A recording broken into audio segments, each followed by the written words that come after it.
Y bore yma, i ni'n mynd i edrych ar y hanes yma o'r dyn ifanc o'r darlleniad. Am y darlleniad yma, mae'r hanes yma yn ymddangos mewn tair o'r efengylau. A mae jes i roi yn nodi am y ffaith yna bod yn ymddangos mewn tair o'r efengylau. Fe ddylwn ni gymeryd sylw o'r ffaith hon.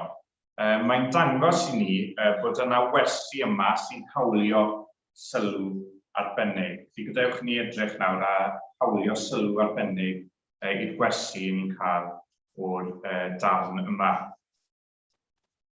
Nawr, mae'r hanes yn dechrau gyda Llywodraethwr yn dod at Iesu. A ni'n darllen yn Mathew pennod 19 adnod 20 i fod yn ddyn ifanc. A hefyd, i ni'n dod i wybod ei fod yn gyfoethog dros ben. Felly mae arian fel petai'n dod allan o'i glistiau. A mae Marc yn dweud ei fod yn berchen ar lawer o feddiannau, oedd y bia llawer stwff. Roedd ganddo ef bopeth oedd e eisiau. So oedd gyda ceir, heddiw nawr meddyliwch, oedd gyda ceir car, y tŷ, popeth oedd eisiau. Ond un peth i ni sylweddoli. Oedd gyda popeth, ond am un peth. A'r un peth hynny oedd bywyd rhagwyddo. Felly dyna pam daeth e lan at Iesu nawr. A gofyn yma, beth a wnaf i etifeddu bywyd rhagwyddo. A ni'n darllen yn Marc wedyn ei fod wedi rhedeg at Iesu a ffynlunio o'i blaen, a wedyn gofyn y cwestiwn. Lle oedd allan o wynt yn gofyn. Roedd yn amlwg nawr yn deheu, oedd y wir eisiau gwybod yr ateb i'r cwestiwn. A wrth gwrs, oedd yn penlinio hefyd o flaen Iesu, a oedd y deheuad yma nawr, oedd e eisiau gwybod beth a wnaf i etifeddu bywyd rhagwyddo. Cwestiwn bach, cwestiwn mawr yw beth yw bywyd rhagwyddo? Nawr, i ni darllen yn un o weddiau Iesu yn Iwan pennod 17. Diffyniad nawr, beth yw bywyd rhagwyddo? Yn adnod 3. Hyn yw bywyd rhagwyddo. Dy adnabod ti yr unig wir Dduw a'r hwn anfonais ti, Iesu Grist. Mae'n hyfryd yma, mae'n syml iawn. Dyna beth yw bywyd rhagwyddo, adnabod Dduw a Iesu Grist. A dyma'r bywyd gorau sydd. Mae'r bywyd yma nawr dim ond ar gael i ni yn Iesu Grist. Dim un yma'n arall nawr, dim ond yn Iesu. A ni'n darllen yn Iwan, pennod 14, adnod 6, Iesu'n dweud, adnod gyfarwydd fi'n siŵr i chi. Mae fi yw'r ffordd a'r gwirionedd a'r bywyd. Nid yw neb yn dod at tad ond trwy fi. Eto Iwan 11 adnod 25, mae fi yw'r atgyfodiad a'r bywyd.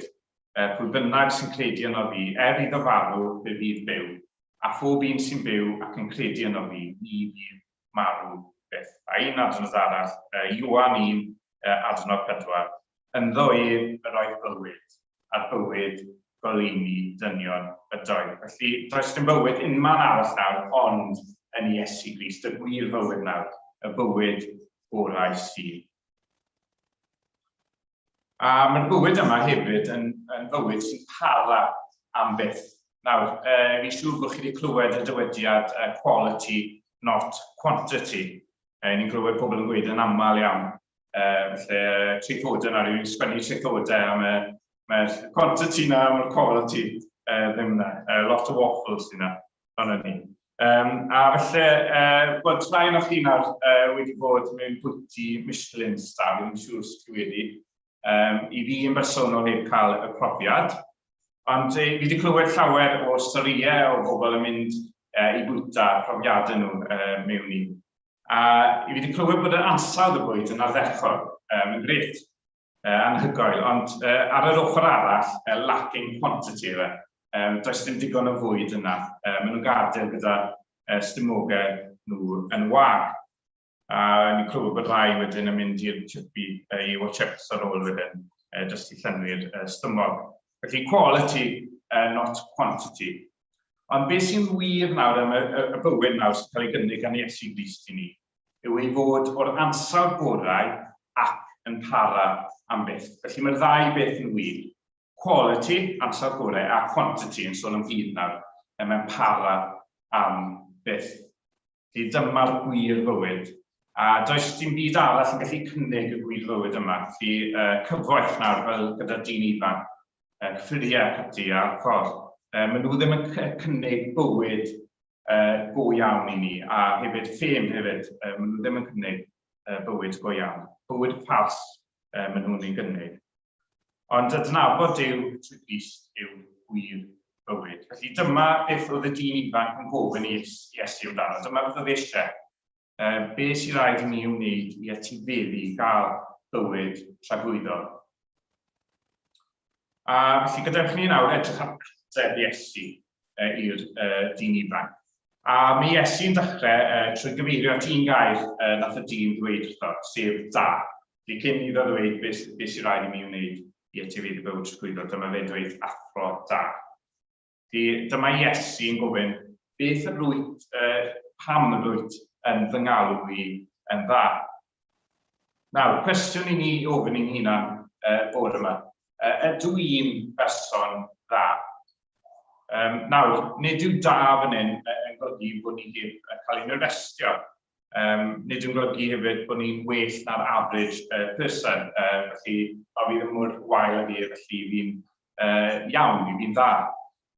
Nid yw'n golygu nawr yn bod ni'n dda yng ngolwg y gymdeithas, yng ngolwg ein teulu, ein cydweithwyr, ein cymdogion. A nid yw'n golygu hefyd yn bod ni'n bihafio bod ni'n da yng ngolwg ein hunan. Ond beth mae da yn golygu fan hyn, gan gofio bod geiriau'r Beibl gyda ystyr Beiblaidd yw perffaith, pur a heb lygredd. Felly sanctaidd, un gair i ddisgrifio'r gair da yw sanctaidd. Mae'n gair gweithred a meddwl. Felly dyna beth ni'n golygu wrth da, sanctaidd. A mae Iesu'n mynd ymlaen i ddweud wrth y dyn, nid oes neb da ond un, sef Duw.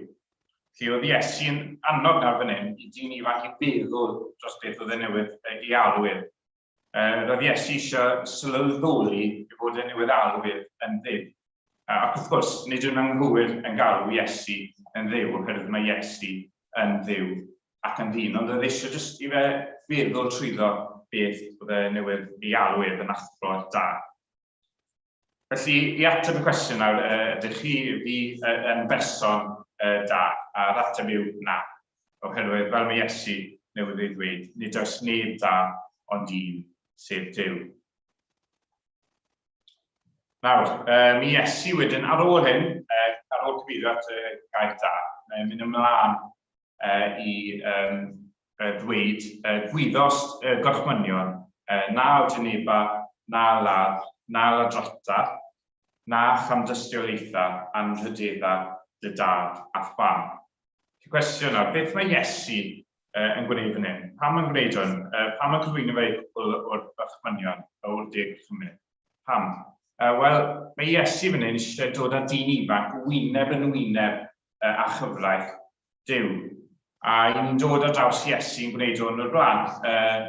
Cyn iddo adrodd dameg Samaria Chicago, sy'n cofio, mae un o'r athrawon y gyfraith yn dod lan at Iesu. A mae gofyn union yr un cwestiwn, beth aw naf i etifeddu bywyd tragwyddo. A wedyn mae Iesu mynd ymlaen i ofyn beth sy'n ysgrifenedig yn y gyfraith. Felly mae Iesu'n union un peth fan hyn gyda'r dyn ifanc. Felly, beth yw bwriad, what's his purpose fan hyn, wrth ddod ar dyn ifanc wyneb yn wyneb ar y gyfraith? Tri pheth. Yn gyntaf, mae'r gyfraith yn adlewyrchu cyfiawnder Duw, felly safon perffaith Duw. A mae Iesu eisiau dyn ifanc weld beth mae ef angen ei gadw mwyn cael, mwyn etifeddu bywyd tragwyddo. Felly mae'n cyflwyno fe 10 cymryd hynny. A wedyn yn ail, mae Iesu eisiau ddod yn ymwybodol yna bod e heb gadw'r gyfraith. Ei fod e nawr wedi sortio'n fyr o goniant Duw, ei fod yn berchadur. A i ni'n darllen, Paul yn dweud yn Rhufeiniaid pennod 3 adnod 20, hyn a geir trwy'r gyfraith yw ymwybyddiaeth o bechod. Dyna un o'r pethau sy'n wir am y gyfraith yfed, bod ni'n dod yn ymwybodol i bod ni wedi torri gorchmynion Duw, am bod ni wedyn yn bechaduriaid. Wedyn yn drydydd, mae'n harwain ni wedyn at Iesu Grist. Dyna beth mae'r gyfraith yn neud. Paul yn dweud eto, mae'r gyfraith yn hyfforddwr i'n tywys ni at Grist. Felly dyma'r nod nawr gyda Iesu Grist. Mae Iesu Grist eisiau i'r dyn ifanc i ddod ato i ymddiried yn dweud. Felly dyna'r gobaith fod y dyn ifanc nawr yn mynd i sylweddoli fod yn bechadur a bydd yn troi wedyn i ymddiried yn Iesu Grist. A mae'r un peth yn wir amdano ni, wrth i ni ddod yn wyneb gyda chyfraith Duw, i ni'n gweld safon perffaith Duw, beth mae'n rhaid i ni ei gadw er mwyn gallu gwirna'r profi bywyd tragwyddol. A i ni'n sylweddoli, os ydyn ni'n bod yn onest, ein bod ni heb gadw cyfraith Duw. A felly i ni nawr trwy'r gyfraith methu bod mewn perthynas iawn â Duw. I ni'n dod nawr yn ymwybodol o'n pechodau ni, bod ni wedi gwrthryfela yn erbyn Duw, bod ni wedi torri gorchmynion Duw. A i ni yn dod sylweddoli bod ni ddim yn dda, bod ni gwrthwyneb ein bod ni yn ddrwg. A wedyn mae'r gyfraith wedyn yn ein harwain ni at Iesu, oherwydd Iesu nawr yw'r unig un sydd wedi cadw'r gyfraith. Ef yw'r unig person da sydd erioed wedi bodoli. A mae'r awdur i'r Hebreaid yn disgrifio Iesu nawr ym mhennod 4 adnod 11. Fel un nawr sydd wedi demtio ym mhob peth yn yr un modd â ni, ac eto heb bechod. Wrth gwrs, ath ei groes a cymryd cosb pechodau bobl ef arno ef ei hun ar y groes, a gwneud iawn amdano gyda'i waed. Fel bod ni nawr trwy edifeirwch a ffydd yn gallu derbyn maddeuant llawn, a hefyd cael ein gwisgo a'i gyfiawnder ef, i gwisgo ei fywyd perffaith ef. Paul yn dweud eto, ni wybu Crist beth oedd pechu, ond gwnaeth Duw ef yn un a chechod droson ni, mwyn i ni ddod yn gyfiawnder Duw ynddo ef. Ac oherwydd hynny nawr trwy ffydd yn Iesu Grist, i ni'n iawn gerbron Duw. I ni wedi derbyn beth oedd dyn ifanc eisiau sef bywyd tragwyddol. Felly mae'r gyfraith yn ein harwain ni at Grist, oherwydd ynddo ef mae'r ateb i'n pechodau. Felly nid yw'r gyfraith gyda'r ateb yn ei hunan i'n pechodau ni, ond mae'n datguddio ni y broblem ac yn ein harwain ni i'r ateb, Iesu Grist. Nawr, mae'r 5 o'r gorchmynion nath ei Iesu ddweud, maen nhw'n dod o ail ran o'r 10 gorchmyn o'r Hen Testament. Y rhan nawr sy'n ymwneud â chyfrifoldeb ni am cyfydd, felly caru, y rhan sy'n sôn am caru ein cymydog sut i'w wneud hynny. Na i ddweud y 5 gorchmyn eto. Na o dyneba, na ladd, na ladrata, na dŵr gan dystiolaeth yn erbyn dy gymydog, am rydedda dy dad a pham. Nawr, yn ddiddorol, mae'n gorffen gyda'r gorchmyn yma, y 5 orchymyn yw mae'n dweud yn ola, yn pob un o'r efengylau sy'n cynnwys yr hanes yma. Mae Iesu nawr yn gorffen gyda 5 orchymyn. Mae'n amlwg bod eisiau dyn ifanc feddwl am hynny, am rydedda dy dad a pham. A pwynt bach yw ni. A felly, dyma'r dyn ifanc yn ymateb i Iesu gan ddweud yr wyf wedi cadw'r rhain i gyd o'n ieuenctid. Nawr, yn llygad y dyn ifanc oedd e wedi cadw'r gorchmynion hyn, oedd e wir nawr yn credu hyn. Oedd e'n credu bod e wedi cadw nhw i gyd. Ond yn y llanol oedd e'n credu bod e wedi cadw'r gorchmynion. Oherwydd dyna beth oedd yn cael ei ddysgu yn y synagog hyd hynny, sy'n anghywir yn cael ei ddysgu gan athrawon y gyfraith, bod y gorchmynion ar dim ond yn ymwneud ar ffordd i ni'n biafio yn allanol. Felly mae ddim yn ymwneud â'n clonau ni, a'n meddyliau ni. Felly, o ganlyniad wedyn ni cael ei ddysgu hynny, o'r dysgeidiaeth hynny, mae'r dyn ifanc yn credu yn allanol ei fod wedi cadw'r gyfraith. A felly bod ni nawr, fel dyn ifanc, yn edrych ar y tu allan, ar y ffordd i ni'n bihafio o blaen llygad eraill, yn lle tu fewn, yn ein clonau, meddyliau a'n cymhellion ni. A mae Sir Spurgeon yn dweud, a fi wedi cyfieithu quote a gobeithio, mae'n swnio chydig post yn rai rannau, ond nawn ni weld fel hynny. Dyma beth oedd e'n dweud am ateb y dyn ifanc. Doedd e ddim yn gwybod ysbrydolrwydd y gyfraith. Nid oedd ef erioed wedi cael ei ddysgu fod y gyfraith yn ymwneud â'n edrychiadau brysiog, glanses, ein meddyliau ac ein dychmygion. Roedd ef yn tybio ei fod ef wedi cadw'r gyfraith oherwydd ei fod heb wneud unrhyw weithred o dineb neu o ddwyn, nac heb yngan gair oedd ddim yn gwir, i dweud celwydd.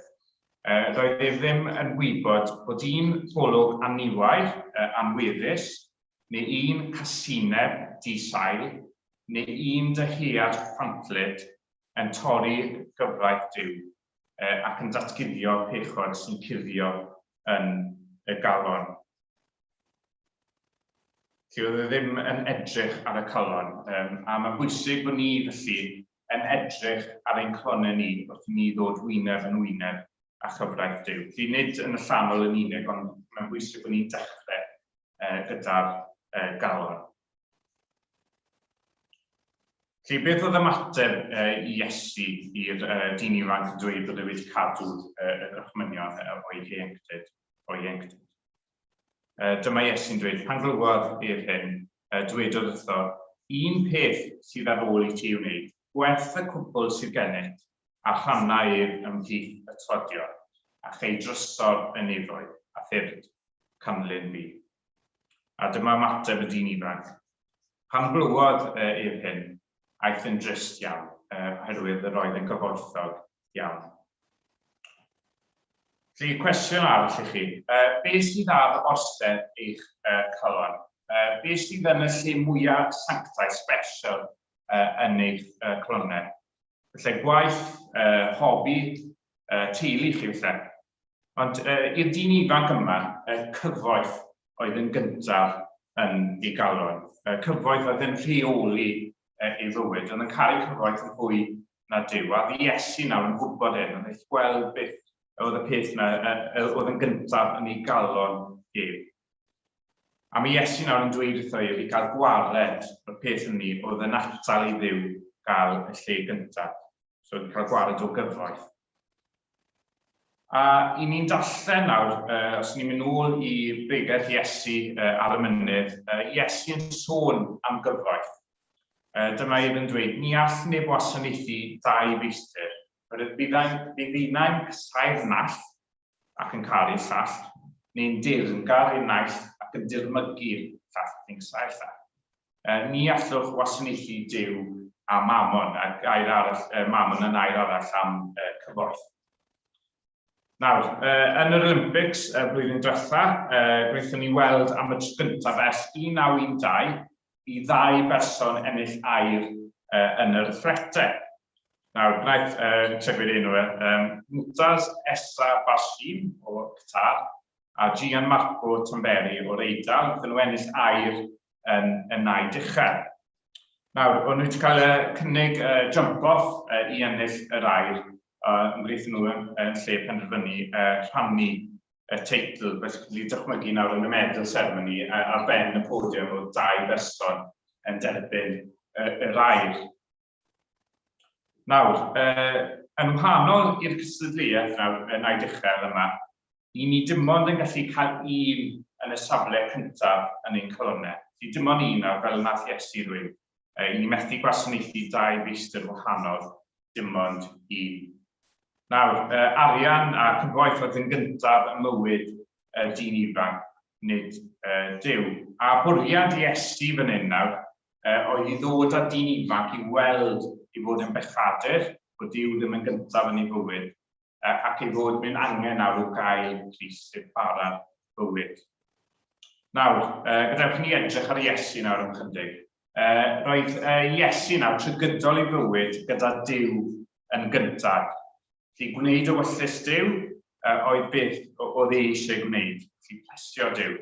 Dyna oedd yn gyntaf, dyna beth oedd y wir eisiau gwneud, a dyna beth oedd e wedi ei wneud trwy gydol ei fywyd. Ac I ni nawr sy'n credu yn Iesu Grist, I ni wedi cael ein gwisgo a bywyd Crist oedd gyda Duw yn gyntaf. Felly pan mae Duw yn edrych arno ni, mae ddim yn gweld ein pechodau ni sydd wedi cael delio gan Iesu Grist ar y groes. So mae'n gweld bywyd perffaith Iesu oedd gyda Duw yn gyntaf.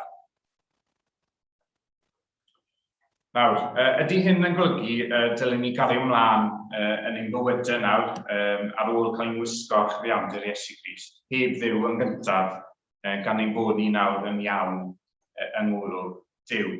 Wel, yr ateb yw na. Oherwydd nawr, I ni wedi derbyn calon newydd gan Dduw sydd eisiau ei blesio I, sydd eisiau cadw i'r chwynion, allan o ddiolch am beth mae wedi wneud drosto ni. I ni eisiau fe I fod yn gyntaf. A wrth gwrs mae'n frwydr, mae diafol cnawd yr byd wrthi yn cynllunio yn ein herbyn. Maen nhw ddim eisiau Duw fod yn gyntaf yn ein bywydau ni. Ond gadewch ni trwy ras Duw, ni gofyn am ras, ni gofyn am nes, I gadw Iesu a Duw yn gyntaf yn ein clonau. A mae angen I ni trwy nes Duw I roi ffwrdd unrhyw beth nawr sy'n atal I Dduw bod yn gyntaf. I beidio nawr dangos unrhyw drigarau at bechodau yn ei bywydau ni. Matthew penod 5, adnod 29 I 30, Iesu eto yn ei bregaeth ar y mynydd yn dweud, os yw dy lygad de yn achos cwymp I ti, tyn ef allan, felly peidiwch dangos trigaredd I fe, a siarad yn ffigurol fe fan hyn, tyn ef allan a'i daflu o ddiwrthyd. Mae'n fwy buddiol I ti golli un o aelodau na bod y gorff cyfan yn cael ei daflu i'r lle. Ac os yw dy law de yn achos cwymp I ti, tor hi ymaith a'i llaflu o ddiwrthyd. Mae'n fwy buddiol I ti golli un o aelodau na bod y gorff cyfan yn mynd i'r lle. Felly, I ni ddim fod I dangos unrhyw drigaredd at bechodau yn ein bywydau ni. A mae'r hanes yn gorffen gyda dyn ifanc yn gadael yn drist oherwydd oedd yn gyfoethog dros ben. Felly, oedd y dyn ifanc nawr yn sylweddoli o Duw ddim yn gyntaf yn ei fywyd ac yn lle nawr ydi fy rhai, sef troi ffwrdd ei bechodau ar Dduw, dyma ef yn gadael yn drist. Felly oedd cyfoeth nawr gyda gafel gryf ar ei galon. A oedd un esboniwr yn dweud am y dyn ifanc a'i gyfroeth, he had it had him, a mae'n drist iawn cyn hynny yn digwydd. Felly gadewch chi hynny ddim fod yn wir amdano ni yn Crist nawr, bod unrhyw beth ond am Crist gyda gafel ar ein clonau ni. A gadewch ni allu dweud, fel Solomon dweud yn ei caniad Solomon, rwyf fi'n eiddo fy nghariad ac yntau'n eiddo fi. Rwyf fi'n eiddo Crist a Crist yn eiddo finnau. Nawr, y cwestiwn ar y dechrau oedd, beth am naf I etifeddu bywyd tragwyddol? Ateb Iesu oedd, mewn geiriau eraill nawr, rwyt ti methu gwneud unrhyw beth I achub dy hunan. Ymddiried yno fydd ac fe gei dy achub. Felly cred yn yr arglwydd Iesu Grist a chadwedig byddi. A dim ond un nawr sydd wedi byw bywyd da perffaith yng ngolwg Duw, sef Iesu Grist. A fe byw bywyd perffaith, byw bywyd gyda Duw yn gyntaf trwy gydol byw bywyd yn cadw gyfraith Duw a byw bywyd yn gwneud ewyllus Duw. A nath ei farw yn lle bechaduriau ar y gros. Mwyn I ni sy'n gredu yn ddweud derbyn beth oedd y dyn ifanc eisiau, sef bywyd tragwyddol. A gadewch ni nawr allan o ddiolch ac allan o'r galon newydd mae Duw wedi rhoi ni I gadw ef yn gyntaf yn ei bywydau a gofyn am ras a nes i wneud hynny. A gadewch i ni cael gweld o unrhyw beth sy'n cymryd i le neu sy'n rhannu ei le ar rosedd ein calonnau. Sydd yw y byddor gogoniant. Amen.